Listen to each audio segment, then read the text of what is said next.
Le trou maculaire est une affection qui touche la macula, petite région d'1 à 2 mm située au centre de la rétine. C'est là qu'il y a la plus grande concentration en cellules visuelles, c'est pourquoi c'est la macula qui permet la vision fine pour lire, écrire ou conduire, le reste de la rétine assurant la vision beaucoup plus floue du champ visuel environnant. Dans votre maladie, des phénomènes de traction tangentielle ont créé un trou au niveau de la macula. Assez rapidement, ce trou augmente de taille et ses bords se décollent.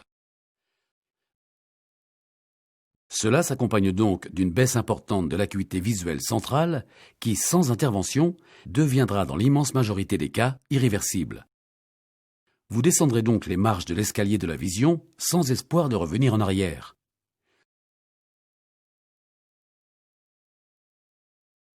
L'opération vise à reboucher le trou, ce qui permettra d'arrêter la dégringolade visuelle, voire même d'obtenir une petite amélioration. Dans la majorité des cas, votre chirurgien procédera de la façon suivante. Après avoir réalisé une vitrectomie, c'est-à-dire l'ablation du corps vitré en le grignotant avec un vitréotome pour le remplacer par un produit de substitution, il va effectuer l'ablation de la hyaloïde postérieure, l'enveloppe du vitré adhérente à la rétine.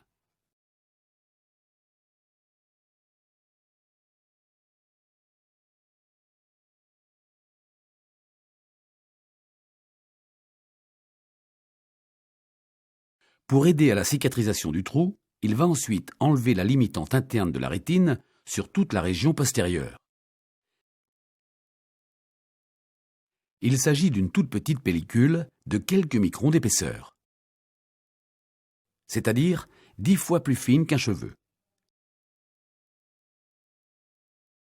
Il devra enfin injecter dans votre œil une bulle de gaz pour appuyer sur les bords du trou. La bulle de gaz, selon les lois d'Archimède, va monter vers le plafond. Si vous voulez qu'elle appuie sur la macula et que votre guérison soit plus sûre, il va falloir placer votre macula vers le plafond, c'est-à-dire regarder à l'opposé vers le sol, en dessous de votre tête. C'est ce que l'on appelle la position bulle.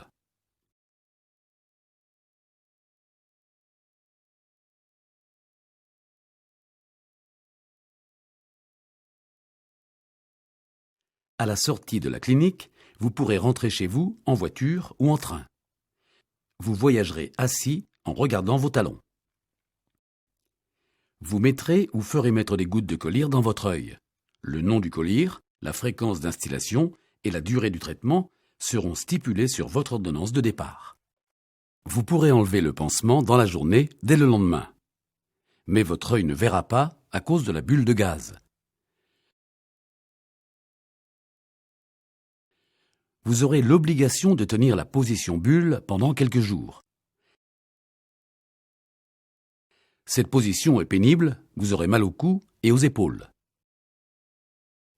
Dans la journée, la position choisie par les malades comme étant la moins pénible est une position assise devant une table, la tête reposant sur les bras ou sur un traversin. Vous avez le droit de lire si votre livre est placé sous votre tête. Vous pouvez marcher si vous le faites en regardant vos pieds. La nuit sera plus difficile. Certains malades s'endorment la tête tournée vers le matelas, d'autres choisissent de dormir assis.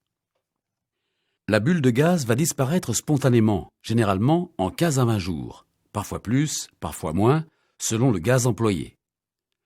Lors de sa résorption, vous verrez une grosse boule noire dans le champ visuel inférieur, comme si vous étiez dans un aquarium. Pendant toute la durée où la bulle sera présente dans votre œil, tout voyage en avion sera interdit. Lorsque la cicatrisation sera faite, vous pouvez reprendre une vie normale et oublier la position bulle, mais vous devrez respecter quelques précautions pendant une quinzaine de jours. N'irritez pas votre œil, faites attention au shampoing et au savon, et n'allez pas à la piscine. Évitez toute source d'infection, évitez de prendre froid et de côtoyer des personnes infectées. Une infection oculaire est quelque chose de grave, qui nécessite un traitement d'extrême urgence. Si votre œil devient subitement rouge ou douloureux, téléphonez en urgence à votre chirurgien. Après disparition de la bulle, votre vision va s'améliorer progressivement pendant les 6 mois qui suivent. Si tout marche bien, si la position bulle a été bien faite, vous aurez retrouvé dans 1 mois à peu près la vision que vous aviez la veille de l'opération et cette vision ne devrait plus baisser. L'amélioration visuelle, si elle a lieu, se fera au cours des 6 mois suivants. N'envisagez donc pas de changer vos lunettes pendant les 6 premiers mois.